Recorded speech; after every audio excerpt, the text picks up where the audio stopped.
My dear wife part 15. రచయిత పురం రామతులసి గారు. మంజు, నువ్వు అరేంజ్డ్ మ్యారేజ్ చేసుకుంటావా అని అడిగాడు వేదాంశ్. ఏమో sir, arrange or love marriage ఏదైనా మా అమ్మకు నచ్చిన అబ్బాయినే పెళ్లి చేసుకుంటా అని చెప్పింది మంజు.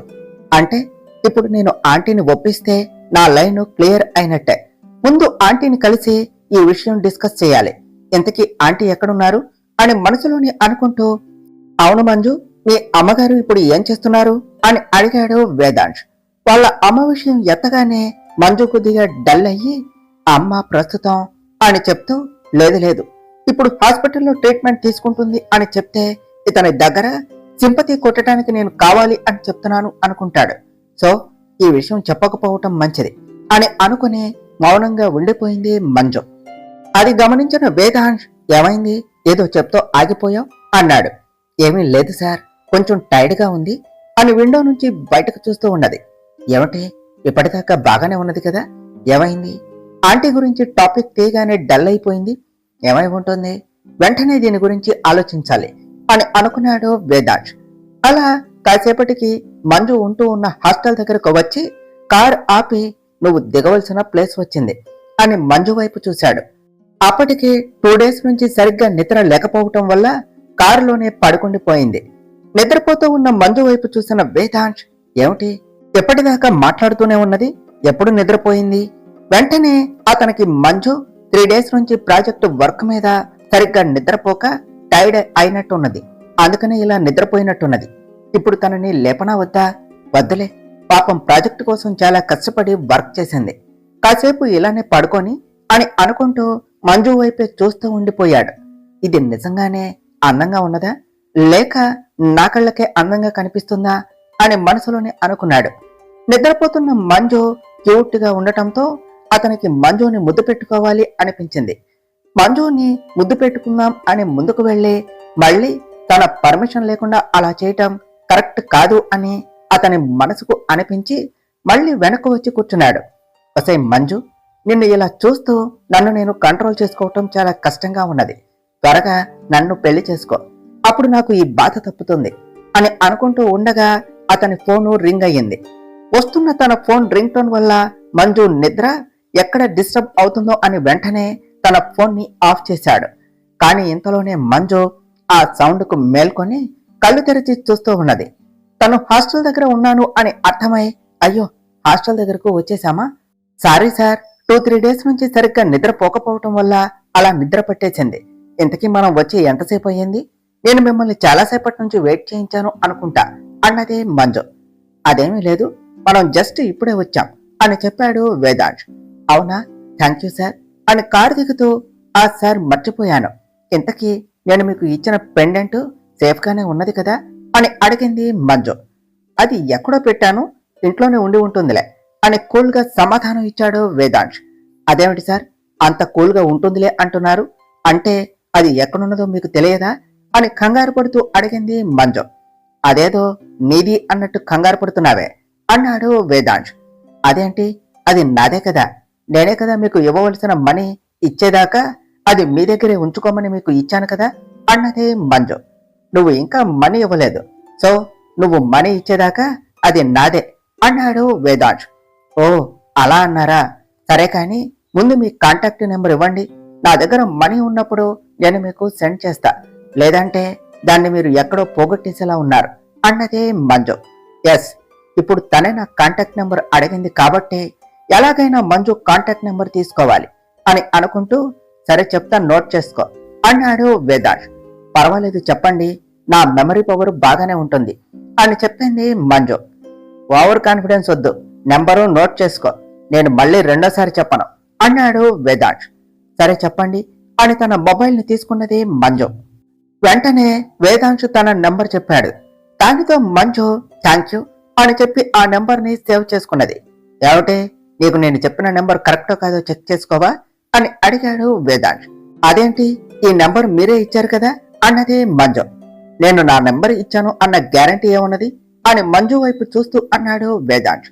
మంజు కూడా డౌట్ పడుతూ, నిజమే, ఇతను తన నెంబరే ఇచ్చారు అని గ్యారంటీ ఏమున్నది అని అనుకుంటూ వేదాంశ్ ఇచ్చిన నెంబర్ కి రింగ్ ఇచ్చింది.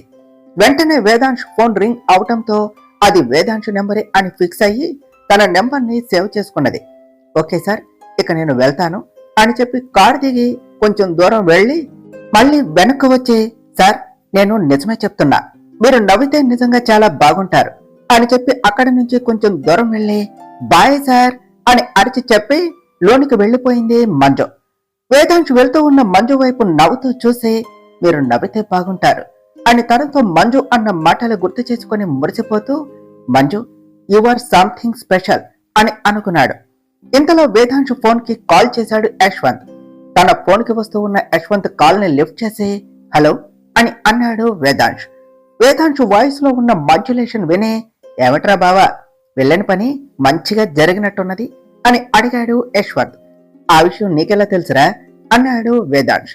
నాకెలా తెలుసు ఏమిట్రా, నీ వాయిస్ లో ఉన్న మాడ్యులేషన్ వింటే అర్థమైపోదా ఆ విషయం అని చెప్పాడు యశ్వంత్. నా వాయిస్ లో అంత చేంజ్ వచ్చిందా అని అడిగాడు వేదాంశ్. చేంజ్ వచ్చిందా అని అడుగుతున్నావేమిట్రా, నువ్వు ఎంత సంతోషంగా ఉన్నావో నీ గొంతు వింటేనే అర్థమైపోతుంది అని చెప్పాడు యశ్వంత్. వేదాంశు తనలో వచ్చిన మార్పుని గమనించాడు. ఇదంతా మంజు వల్లనే అని అర్థమై చిన్నగా నవ్వి మళ్ళీ మామూలవుతూ టాపిక్ డైవర్ట్ చేయడానికి, అది సరే గాని ఈ సాటర్డే నైట్ నేను పార్టీ ఇస్తున్నా, టైంకి అక్కడ ఉండు అని చెప్పాడు వేదాంశ్. ఏమిటి, సాటర్డే నైట్ పార్టీయా? అంటే 2 days మాత్రమే ఉన్నది, ఆ విషయం ఇప్పుడారా చెప్పేది, నేను ఎన్ని ఏర్పాట్లు చేసుకోవాలి అన్నాడు యశ్వంత్. ఎప్పుడు చెప్తే ఏమైందిరా, అయినా నువ్వేమి ఏర్పాట్లు చేసుకుంటావు అని అడిగాడు వేదాంశ్. ఏ ఏర్పాట్లు అని కూల్గా అడుగుతామేమిట్రా, the great business man Vedansh ఇచ్చే పార్టీకి గ్రేట్ బిజినెస్ మ్యాన్ యశ్వంత్ వస్తున్నాడు అంటే మాటలా, నేను ఎంత షాపింగ్ చేసుకోవాలో నీకు తెలుసా అన్నాడు యశ్వంత్. షాపింగ్ చేయడానికి నువ్వేమైనా ఆడపిల్లవా అని అడిగాడు వేదాంశ్. ఏ ఆడపిల్లలే అందంగా తయారవ్వాలా? నేను అందంగానే తయారవుతా, పార్టీలో హ్యాండ్సమ్ లా కనిపించాలి కదా అన్నాడు యశ్వంత్. ఇంతలో వేదాంశుకు పార్టీకి మంజు ఏం డ్రెస్ వేసుకుంటుందో ఏమో తన కోసం షాపింగ్ చేయాలి అని అనుకుంటూ, సరే అయితే రేపు సాయంత్రం అందరం కలిసి షాపింగ్ కు వెళ్దాం అని చెప్పాడు. నిజంగానా అని అంటూ అంతలోనే, అందరూ అంటే ఎవరెవరు అని అడిగాడు యశ్వంత్. అందరూ అంటే నువ్వు, నేను, అంకిత, మ్యాగీ అండ్ కో అన్నాడు వేదాంశ్. అండ్ కో అంటే నీ ఉద్దేశం మంజు అనా అని అడిగాడు యశ్వంత్. అవును, అది స్పెషల్ గా చెప్పాలా అన్నాడు వేదాంశ్. మరి దీనికి మంజుని ఎలా ఒప్పిస్తావు అని అడిగాడు యశ్వంత్. అది చూసుకోవటానికి నువ్వు ఉన్నావు కదా అన్నాడు వేదాంశ్. రే, నేను ఎలా ఒప్పించేది, మంజు ఎలాగో అంకితకు ఫ్రెండే కాబట్టి అదేదో అంకితాని చేయమనరా అని చెప్పాడు యశ్వంత్. నోనో, అంకితాను ఈ పని చేయమని చెప్తే తను ఎన్ని డౌట్స్ రేస్ చేస్తుందో నీకు తెలుసు కదా అన్నాడు వేదాంశ్. అదే నిజమే, కానీ మంజుని నేనెలా షాపింగ్ కి రమ్మని చెప్పను, ఎంతైనా తను ఆడపిల్ల కదా అన్నాడు యశ్వంత్. ఐ డోంట్ కేర్, అది నీ సమస్య, నువ్వే సాల్వ్ చేసుకో, బట్ రేపు మంజు మనతో షాపింగ్ కు రావాలి అంతే అని కాల్ కట్ చేశాడు వేదాంశ్. యశ్వంత్ కట్ అయిన ఫోన్ వైపు చూస్తూ, వీడు నాకు ఈ జన్మలో ఫ్రెండ్ ఏమో కానీ పోయిన జన్మలో నా ఎనిమి అయి ఉంటాడు, అందుకే ఆ రివెంజ్ అంతా ఇప్పుడు తెచ్చుకుంటున్నాడు అని వేదాంశుని తిట్టుకుంటూ ఇప్పుడు ఏం చెయ్యాలి అని ఆలోచిస్తూ ఉన్నాడు. కాల్ కట్ చేసిన వేదాంశ్, రేపు కూడా షాపింగ్ వంకతో నీతో ఇలానే ఎక్కువ టైం స్పెండ్ చేయొచ్చు మంజు అని అనుకుంటూ నవ్వుకొని అక్కడి నుండి ఇంటికి వెళ్ళాడు. ఇటు రాగిణీదేవి దేని గురించో కంగారు పడుతూ గుమ్మం వైపు చూస్తూ అటు ఇటు తిరుగుతూ ఉన్నది. అప్పుడే ఇంటికి వచ్చిన మ్యాగీ అది గమనించి, ఏమిటి మమ్మీ, దేని గురించి అంత కంగారు పడుతున్నావు అని అడిగింది. రాగిణీదేవి తడబడుతూ, ఏమీ లేదు బేబీ, నువ్వు ఇంకా ఇంటికి రాకపోయేసరికి కొద్దిగా టెన్షన్ పడ్డానులే, కానీ నువ్వేమిటి ఇంత లేట్ అయినా ఇంటికి రాలేదు అని అడిగారు. ఏమీ లేదు మమ్మీ, నేను ఫారెన్ నుంచి వచ్చాను కదా, అందుకనే మా ఫ్రెండ్స్ తో పార్టీకి వెళ్లి వచ్చేసరికి లేట్ అయ్యింది అని చెప్పింది మ్యాగీ. ఓ అవునా, ఇంతకీ నువ్వు పార్టీకి వెళ్ళింది వేదాంశ్ యశ్వంత్ తోనేనా అని అడిగింది రాగిణీదేవి. అవును మమ్మీ, వాళ్లతోనే వెళ్ళాను. ఆ mummy, Saturday night Vedansh party ఇస్తున్నాడట, నిన్ను నన్ను కన్ఫామ్ గా రమ్మని చెప్పాడు. నువ్వు సాటర్డే నైట్ వేరే మీటింగ్స్ ఏమీ పెట్టుకోకు, ఓకేనా, గుడ్ నైట్ అని చెప్పి తన రూమ్ కు వెళుతూ, ఆ మమ్మీ, ఇంకో విషయం చెప్పడం మర్చిపోయా, ఈ రోజు నేను ఒక అమ్మాయిని చూశాను, తన పేరు మంజు, వేదాంశు ఆఫీసులోనే వర్క్ చేస్తుందట, తను అచ్చం భువన అత్తలానే ఉన్నది, ఒకవేళ తను భువన అత్త కూతురు అంటావా అని అడిగింది మ్యాగీ. రాగిణీదేవి కంగారు పడుతూ, లేదు లేదు మ్యాగీ, నువ్వు చూసిన అమ్మాయి భువనా కూతురు అయ్యే అవకాశం లేదు, ఎందుకంటే వాళ్ళు చనిపోయి 20 ఏళ్లు పైనే అవుతుంది అని చెప్పింది. ఏమంటున్నావు మమ్మీ? వాళ్ళు చనిపోవడం ఏమిటి? ఈ ఈ విషయం మీకు ఎలా తెలుసు? ఆస్తిని వాళ్లకు ఇస్తాను అని అబద్ధం చెప్తున్నావా అన్నది మ్యాగీ. లేదు మ్యాగీ, నాకు ఈ విషయం ముందే తెలుసు, కానీ ఈ విషయం చెప్తే మీ నాన్న తట్టుకోలేరు అని చెప్పలేదు. అయినా ఆయన భువనా గురించి దిగులుతోనే చనిపోయారు అన్నది రాగిణీదేవి. మరి నాకెందుకు చెప్పలేదు మమ్మీ అని అడిగింది మ్యాగీ. మీ నాన్నకు ఇచ్చిన మాటను ఎప్పటికైనా నిలబెట్టుకుంటాను అన్న ఆశయంతో ఉన్న నిన్ను బాధ పెట్టడం ఇష్టం లేక నీకు కూడా చెప్పలేదు బేబీ అని చెప్పింది రాగిణీదేవి. అంటే ఇక నేను నాన్న కలను నిజం చేయలేనా? ఆయనకు ఇచ్చిన మాట నిలబెట్టుకునే అవకాశం ఇక నాకు జన్మలో దొరకదా అని అనుకుంటూ బాధపడుతూ అక్కడి నుండి వెళ్లిపోయింది మ్యాగీ. రాగిణీదేవి వెళ్లిపోతూ ఉన్న మ్యాగీ వైపు చూస్తూ కొద్దిగా ఊపిరి పీల్చుకొని, ఏదో ఒకటి చెప్పే మ్యాగీని అయితే మేనేజ్ చేశాను, కానీ ఈ నిజం ఎప్పటికైనా బయటపడే ప్రమాదం ఉన్నది, దీన్ని ఎలాగైనా సమాధి చేయాలి అని అనుకుంటూ ఆ రోజు తను చూసిన సంఘటనను గుర్తు చేసుకున్నది. నిజానికి మంజు చందన్ లాల్ షాప్ నుండి బయటకు వచ్చినప్పుడు అటుగా వచ్చిన రాగిణీదేవి అనుకోకుండా మంజుని చూసింది.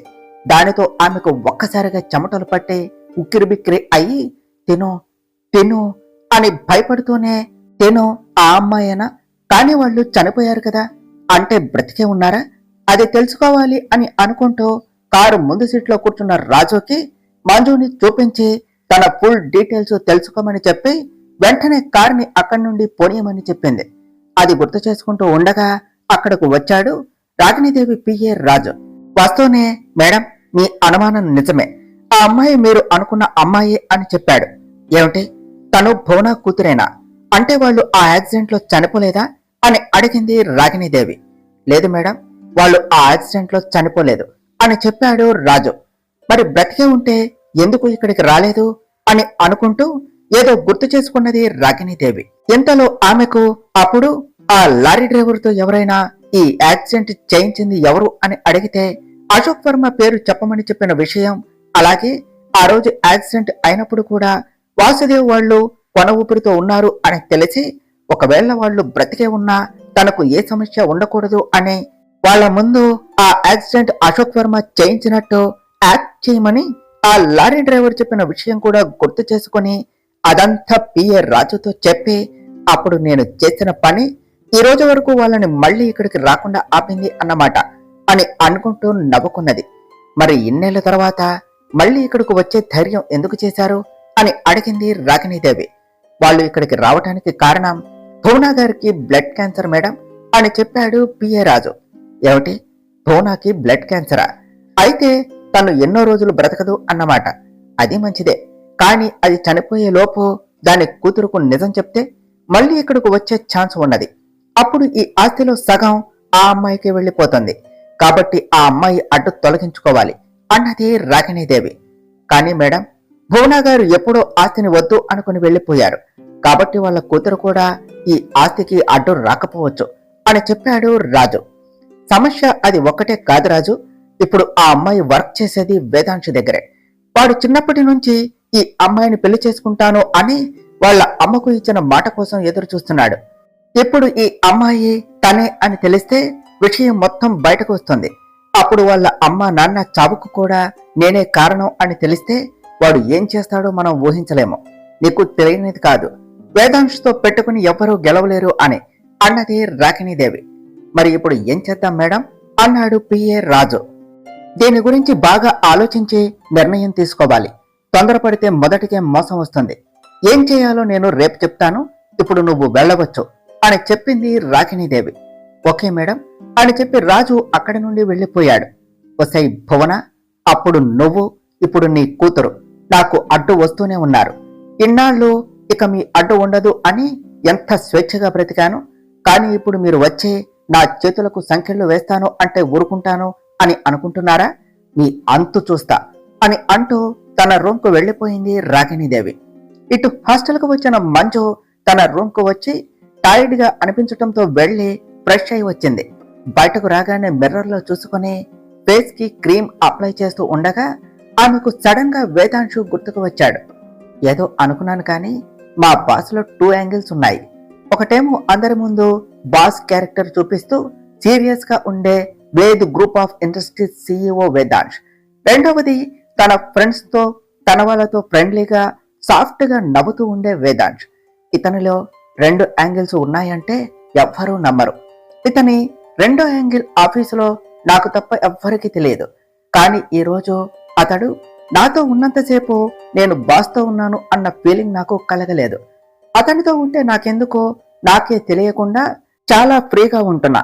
వర్షాతో ఎలా ఉంటానో అలా అని అనుకుంటూ ఉండగా ఆమెకు కారులో జరిగిన ఇన్సిడెంట్ గుర్తుకు వచ్చింది. కారులో అతను తనకు దగ్గరగా వచ్చినప్పుడు మంజుకి చాలా కొత్తగా ఏదో తెలియని ఫీలింగ్ కలిగింది. ఆ ఫీలింగ్ మునుపు ఎన్నడూ తనకి కలిగింది లేదు. అది గుర్తుకు రాగానే మంజుకి తనకే తెలియకుండా ఏదో అవుతున్నట్టు అనిపించటంతో, ఏమిటిది, అతని గురించి తలుచుకుంటే నాకు ఏదో అవుతున్నట్టు అనిపిస్తున్నది, పైగా నా బాడీ అంతా జ్వరం వచ్చినట్టు హీట్ అవుతుంది అనుకున్నది. దానితో మంజుకి తనలో ఏదో కొత్తగా జరుగుతుంది అన్న విషయం అర్థమై అది అంగీకరించడానికి మనసు ఒప్పక, లేదు లేదు 2 డేస్ నుంచి సరిగ్గా నిద్ర పోకపోవటం వల్ల ఇలా లైట్ గా జ్వరం వచ్చినట్టున్నది అని తనకి తను సర్ది చెప్పుకుని బెడ్ పై కూర్చున్నది. వెంటనే ఆమెకు చందన్ లాల్ చెప్పిన విషయాన్ని గుర్తు చేసుకున్నది. ఆ చందన్ లాల్ గారు చెప్పిన విషయం ప్రకారం అశోక్ వర్మ గారు దగ్గరుండి ఈ 2 చైన్స్ చేయించారు. ఒకటి శారదా ఆంటీ దగ్గర ఉన్నది, రెండోది మా అమ్మ దగ్గర ఉన్నది. ఒకవేళ మా అమ్మ ఆయన రెండవ భార్య, అందుకేనా అమ్మ నాన్న గురించి ఎప్పుడు అడిగినా నన్ను కోప్పడేది?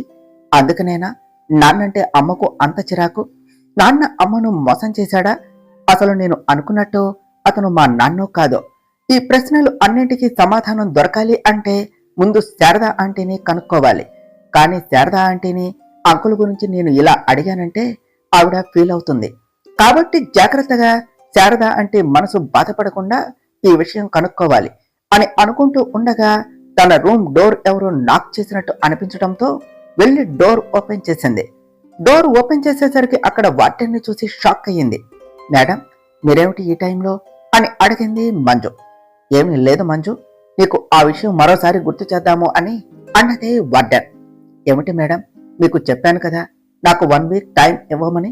ఆ 1 వీక్ అవటానికి ఇంకా 3 డేస్ ఉన్నాయి కదా, ఎందుకు మీరు పదే పదే వచ్చి గుర్తు చేస్తున్నారు అని కొంచెం సీరియస్ గా అడిగింది మంజు. ఏం చేయమంటావు మంజు, నాకు ఉన్న ప్రెషర్ అలాంటిది. నువ్వు ఎప్పుడు వెళ్ళిపోతావు అని మిగిలిన హాస్టల్ మెంబర్స్ అడుగుతున్నారు. వాళ్ళకి నువ్వు 1 వీక్ లో వెళ్ళిపోతావు అని చెప్పాను. కానీ వాళ్ళు 1 వీక్ లో వెళ్ళిపోతుందా లేకపోతే మేమే ఈ హాస్టల్ ఖాళీ చేసి వెళ్ళిపోమా అని అంటున్నారు. నేనేం చేయను, ఇదే నా పరిస్థితి. అందుకే నీకు నేను ఇన్నిసార్లు ఆ విషయం గుర్తు చేస్తున్నా అని చెప్పింది వార్డెన్. ఓకే మేడం, మీరేమీ కంగారు పడకండి. నేను డెఫినెట్ గా ఈ వీకెండ్ లోపు హాస్టల్ ఖాళీ చేసి వెళ్ళిపోతాను. దయచేసి ఇంకొకసారి గుర్తు చేయకండి అని కొద్దిగా బాధపడుతూ చెప్పింది మంజు. సరే మంజు అని చెప్పి అక్కడ నుండి వెళ్లిపోయింది వార్డెన్. వార్డెన్ వెళ్ళగానే మంజు డోర్ క్లోజ్ చేసి లోనికి వచ్చి బెడ్ పై కూర్చొని బాధపడుతూ, అసలు ఆ రౌడీ విధంలో పంపినవాడు ఎవరో కాని నా చేతికి చిక్కాలి, అప్పుడు చెప్తా వాడి పని అని అనుకుంటూ ముందైతే ఏదైనా రెంటెడ్ హౌస్ చూసుకోవాలి, లేదంటే ఈలోపే వర్ష వచ్చి నన్ను తను ఇంటికి తీసుకుని వెళ్ళిపోతుంది. అసలే ఇప్పటికే అది నాకు చాలా హెల్ప్ చేసింది, నేను ఇంకా దానికి భారం కాలేను అని అనుకుంటూ తన ల్యాప్టాప్ ఓపెన్ చేసి ఆన్లైన్లో ఏదైనా రెంట్ హౌస్ దొరుకుతుందేమో అని చెక్ చేస్తూ ఉన్నది. ఇంతలో ఆమెకు ఒక మెయిల్ వచ్చింది. ఏమిటి ఈ మెయిలు అనుకొని ఆ మెయిల్ ని ఓపెన్ చేసి చూసింది. అందులో, హలో సిస్టర్, నేను మీ సీక్రెట్ ఫ్రెండ్ అని, మీరు రెంటెడ్ హౌస్ కోసం చూస్తున్నారు అని తెలిసింది. నాకు తెలిసిన వాళ్ళ దగ్గర పెంట్ హౌస్ ఖాళీగా ఉన్నది.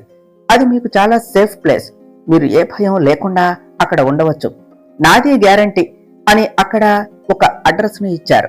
అది చూసిన మంజు, ఈ సీక్రెట్ ఫ్రెండ్ ఎవరు, నాకు వచ్చే ప్రతి ప్రాబ్లం ని ముందే తెలుసుకొని నాకు హెల్ప్ చేస్తున్నాడు, ఇతను నాకు తెలిసిన వాడేనా, ఇంతకీ ఎవరు అతను, అమ్మాయా అబ్బాయా, ఎవరైతేలే నా ప్రాబ్లం కి సొల్యూషన్ ఇచ్చాడు.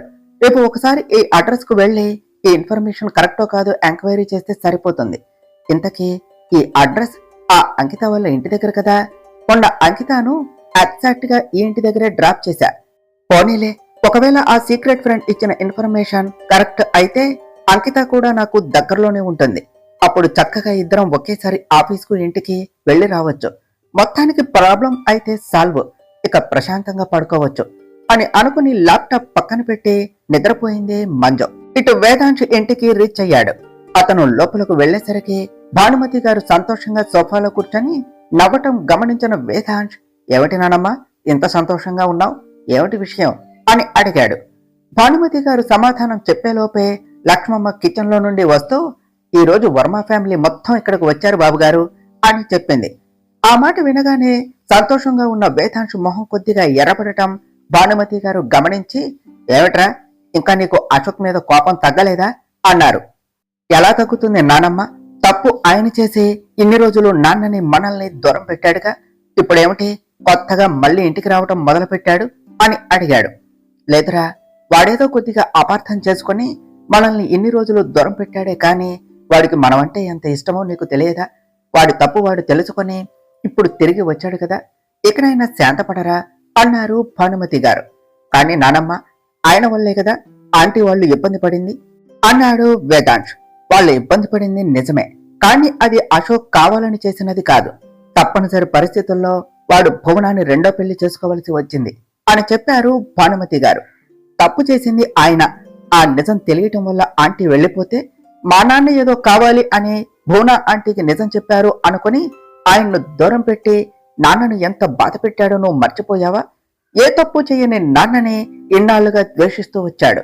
అలాంటిది ఆయన్ని ఇంకా నువ్వు సమర్థించుకుని రాకు నానమ్మ అన్నాడు వేదాంశ్. ఇప్పుడు వీడు ఏం చెప్పినా వినే పరిస్థితుల్లో లేడు. నిజం నెమ్మదిగా వాడికి తెలిసినప్పుడు వాడే అర్థం చేసుకుంటాడు. ఇక నేను ఏమీ మాట్లాడకుండా ఉండటమే మంచిది అని అనుకున్నారు భానుమతి గారు. ఈ రోజు వరకు భువన ఆంటీ వాళ్ళు చనిపోయారు అని మనం బాధపడ్డాం, కానీ ఈ రోజు వాళ్ళు బ్రతికే ఉన్నారు అని వాళ్ళు ఎవరో కూడా తెలిసిన ఆనందంలో నేను ఉన్నాను. ఇప్పుడు నువ్వు ఆయన గురించి చెప్పి నా ఆనందాన్ని దూరం చేయకున్నానమ్మా అన్నాడు వేదాంశ్. అది విన్న భానుమతి గారు, ఓహో, అంటే యశ్వంత్ వేసిన ప్లాను సక్సెస్ అయిందన్నమాట. పోనీలే, ఈ రకంగా అన్న వీడు సంతోషంగా ఉంటాడు అని మనసులోనే అనుకుంటూ పైకి ఏమీ తెలియనట్టుగా మొహం పెట్టి, అవునా, నువ్వు చెప్పేది నిజమేనా, వాళ్ళు బ్రతికే ఉన్నారా, ఇంతకీ తను ఎవరు అని అడిగారు భానుమతి గారు.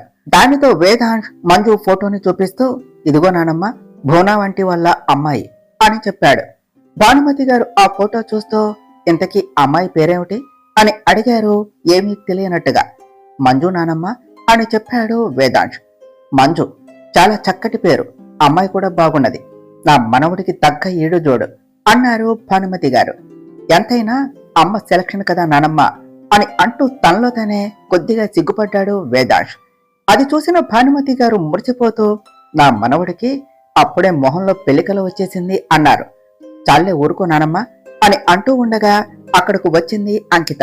అంకిత రావటం గమనించిన వేదాంశ్ భానుమతి గారి చేతిలో ఉన్న ఫోటోని తీసుకొని మళ్ళీ తన పాకెట్లో దాచేశాడు. ఏమిటన్నయ్య, నేను రాగానే ఏదో తీసి దాస్తున్నావు, అది ఏదో ఫోటోలా ఉన్నట్టున్నది, ఎవరిది ఆ ఫోటో అని అడిగింది అంకిత. అది మీ వదిన ఫోటోనే అని సమాధానం ఇచ్చారు భానుమతి గారు.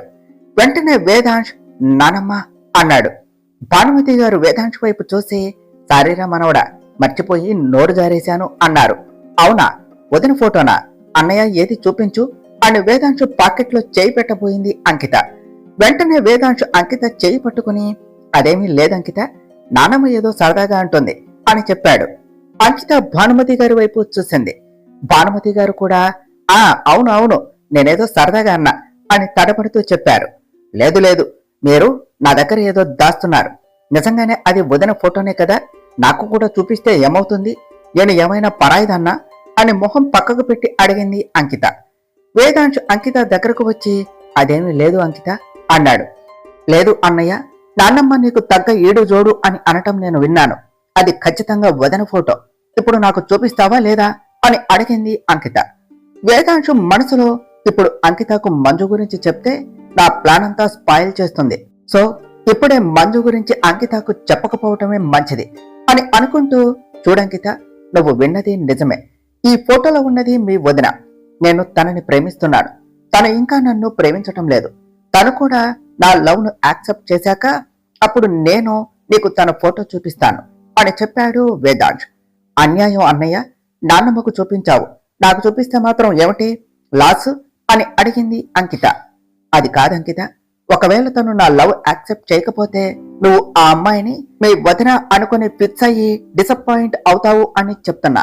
సో నా మాట విను అన్నాడు వేదాంశ్. అంకిత ఇక చేసేదేమీ లేక సరే అన్నయ్య అని చెప్పి అక్కడి నుండి వెళ్లిపోయింది. కానీ కొంచెం దూరం వెళ్లి వాళ్ళనే గమనిస్తూ, మీరు నా దగ్గర ఏదో దాస్తున్నారు. నాకు వదిన ఫోటో చూపించలేదు కదా, చెప్తా నీ పని. అయినా నువ్వు చూపించకపోతే టైం చూసుకుని నేనే వదిన ఫోటో చూసేస్తా అని మనసులో అనుకుంటూ తన రూమ్ కు వెళ్లిపోయింది. భానుమతి గారు వెళ్తూ ఉన్న అంకిత వైపే చూస్తూ, పాపంరా, దానికి వాళ్ళ వదినను చూసుకోవాలి అని అనిపిస్తున్నది కదా, మంజు ఫోటోని చూపించవలసింది అని చెప్పారు. లేదు నానమ్మ, ఇప్పుడు మంజు అంకిత ఒకే చోట వర్క్ చేస్తున్నారు. మరి అంకిత గురించి నీకు తెలిసిందే కదా, బాధని తనలో దాచుకుంటుంది, కానీ ఎక్కువ ఆనందం వస్తే నిజాలన్నీ బయట చెప్పేస్తుంది. దానివల్ల ఇప్పుడు కానీ మనం మంజు ఫోటో చూపిస్తే తనకి విషయం అంతా చెప్పేస్తుంది.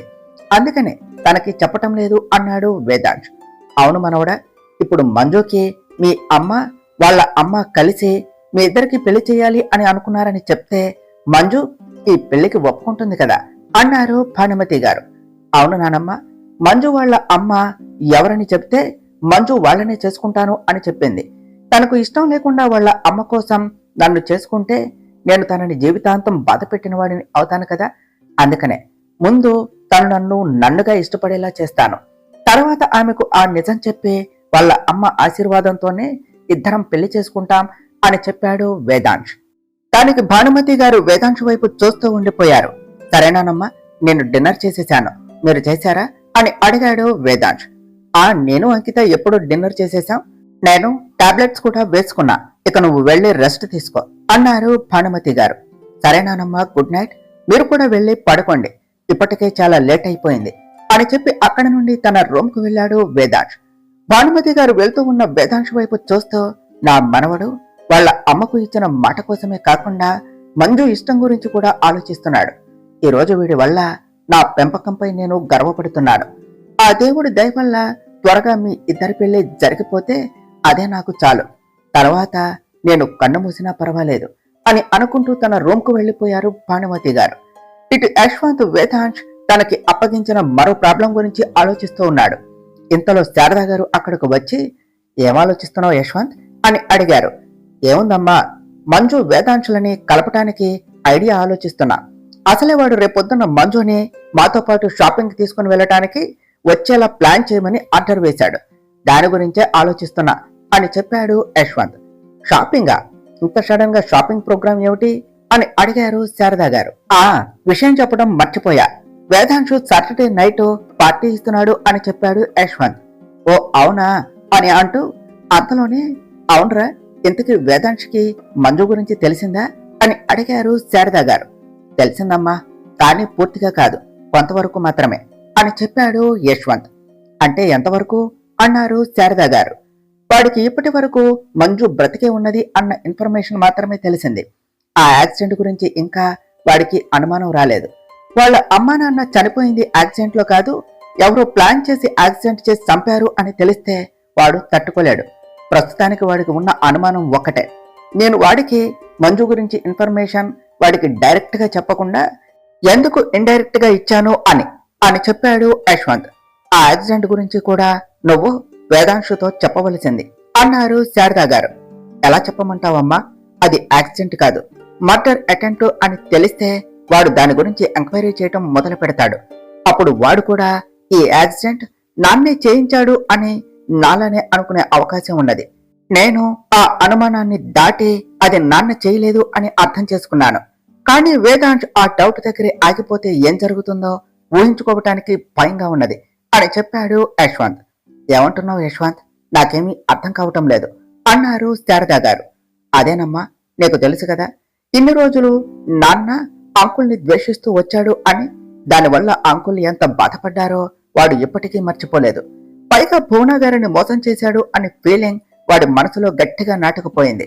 వాడి దృష్టిలో నాన్న ఇప్పుడు ఒక దోషిగా ఉన్నాడు. అలాంటప్పుడు దీని గురించి చెప్తే వాడు ఖచ్చితంగా నాన్నే ఇదంతా చేశారు అని అనుమానిస్తాడు.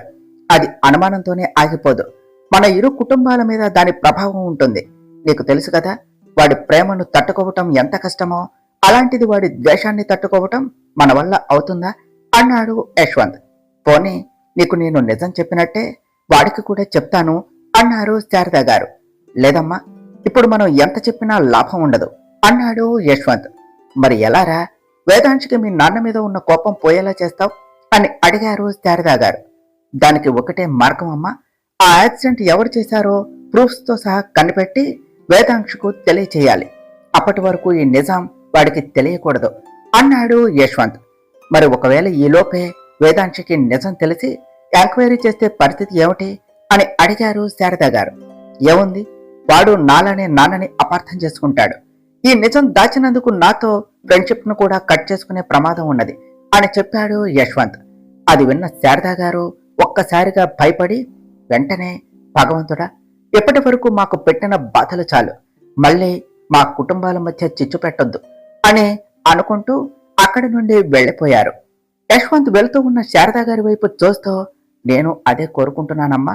వాడికి నేను నిజం చెప్పే వరకు వాడంతట వాడు నిజం తెలుసుకోకుండా ఆ దేవుడు చేస్తే చాలు. లేదంటే వాడే నన్ను అపార్థం చేసుకుని నన్ను దూరం పెడతాడు. నాకు ఎవరు ఉన్నా లేకున్నా వాడు ఉంటే చాలు. వాడికన్నా నాకు ఏది ఎక్కువ కాదు అని అనుకుంటూ బాధపడుతూ మళ్ళీ ఆలోచనలో పడిపోయాడు. అదంతా అక్కడే ఉండి విన్న అశోక్ వర్మ, ఛ, నేను చేసిన తప్పుల వల్ల ఈరోజు ఇంతమంది బాధపడవలసి వస్తుంది, వీటన్నింటికీ నేనే కారణం అని అనుకుని బాధపడి అక్కడి నుండి వెళ్లిపోయారు. ఇటు తన రూమ్ కు వచ్చిన వేదాంశు ఫ్రెష్ అయ్యి బయటకు వచ్చాడు. ఈ రోజు అతను చాలా సంతోషంగా ఉన్నాడు. ఇన్ని రోజులు మంజు వాళ్ళు చనిపోయారు అని అనుకుని ఎక్కడ వాళ్ళ అమ్మకు ఇచ్చిన మాట నిలబెట్టుకోలేకపోతానో అని అతడు రోజు బాధపడేవాడు.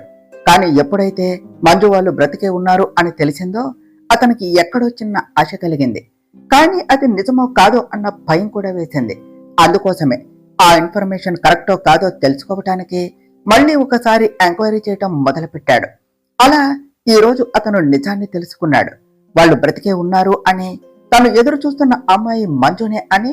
అతడికి మంజు ఎవరు అనేది ముందు నుంచి తెలియకపోయినా మంజు మీద తనకే తెలియకుండా ఇష్టం పెంచుకున్నాడు. కానీ వాళ్ళ అమ్మకు ఇచ్చిన మాట కోసం తన ఫీలింగ్స్ ను పక్కన పెట్టాడు. కానీ మంజునే వాళ్ళ అమ్మ చెప్పిన అమ్మాయి అని తెలిసి అతని సంతోషానికి అవధులు లేవు. అప్పటి వరకు వాళ్ళ అమ్మ చెప్పిన అమ్మాయిని కాకుండా మంజుపై అతనికి ఎందుకు ఫీలింగ్స్ వచ్చావో అతనికి అర్థమయ్యేదే కాదు. కానీ ఎప్పుడైతే మంజు ఎవరో అని తెలిసినదో ఆ దేవుడు కూడా వారి ఇద్దరిని కలపటానికి ఇలా చేశాడు అని అర్థం చేసుకున్నాడు. దానితో అతని పెదవులపై చిన్న చిరునవ్వు వచ్చింది. అతని మనసు ఎప్పుడూ లేనంత ప్రశాంతంగా ఉన్నది. వాళ్ళ అమ్మ నాన్న చనిపోయిన తర్వాత అతను లోకంగా బ్రతికింది అంకిత, నానమ్మలు మాత్రమే. అయితే ఇప్పుడు ఆ ప్రపంచంలోనికి మంజు రాబోతుంది అని తలుచుకుని ఆమెనే గుర్తు చేసుకున్నాడు. ఇంతలో అతనికి మంజుతో ఈ రోజు జరిగిన సంఘటనలు అన్నీ గుర్తుకు వచ్చాయి. అరుణ్ మ్యాగీల పెళ్లి విషయంతో మంజు ఎంత మెచ్యూరిటీగా ఆలోచించిందో గుర్తు చేసుకుని అతనుకు ఆమె ఈ ఇంటి కోడలైతే నాన్నమ్మని అంకితాని ఎంత బాగా చూసుకుంటుందో అన్న ఫీలింగ్ కలిగింది. ఎప్పుడు తింగరిగా ప్రవర్తించే తనలో ఇంతగా ఆలోచించే తెలివి ఉంది అని అతడు ఊహించలేదు. ఆ సంఘటనతో మంజు వేదాంశు మనసును గెలుచుకున్నది. అతనికి మంజు వాళ్ళ అమ్మ గురించి ఎందుకో భయపడుతున్నట్టు అనిపించిన విషయం గుర్తుకు వచ్చింది. ఎందుకు మంజు ఆంటీ గురించి అడిగినప్పుడు కొద్దిగా డల్ అయ్యింది.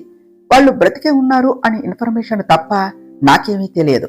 అసలు ఆంటీ ఇప్పుడు ఏం చేస్తున్నారు, ఎక్కడ ఉన్నారు? ముందు రేపు జగదీష్ కు చెప్పే ఆంటీ గురించి ఎంక్వైరీ చేయించాలి. అలాగే ఈ యశ్వంత్ కూడా ఈ మధ్య డిఫరెంట్ గా బిహేవ్ చేస్తున్నాడు. అదీ కాక నా దగ్గర ఏదో దాచాలి అని చూస్తున్నాడు. అదేమిటి అని అడిగితే నేను చెప్పేదాకా ఆ విషయం గురించి ఆలోచించొద్దు అని చెప్పాడు. ఏమై ఉంటుంది విషయం? ఏదైనా వాడు చెప్పేదాకా వెయిట్ చేయడమే బెటర్ అని అనుకుని మళ్ళీ మంజుని తలుచుకుంటూ ప్రశాంతంగా నిద్రపోయాడు వేదాంశ్. తరువాత ఏమి జరిగిందో నెక్స్ట్ పార్ట్లో తెలుసుకుందాం ఫ్రెండ్స్. డియర్ ఫ్రెండ్స్, మీకు కనుక ఈ కథ నచ్చినట్లయితే మీ అభిప్రాయాలను కామెంట్ల రూపంలో తెలియచేయండి. ఈ వీడియోను లైక్ చేయండి, షేర్ చేయండి. మా ఛానల్ను సబ్స్క్రైబ్ చేసుకోండి ఫ్రెండ్స్. Thank you.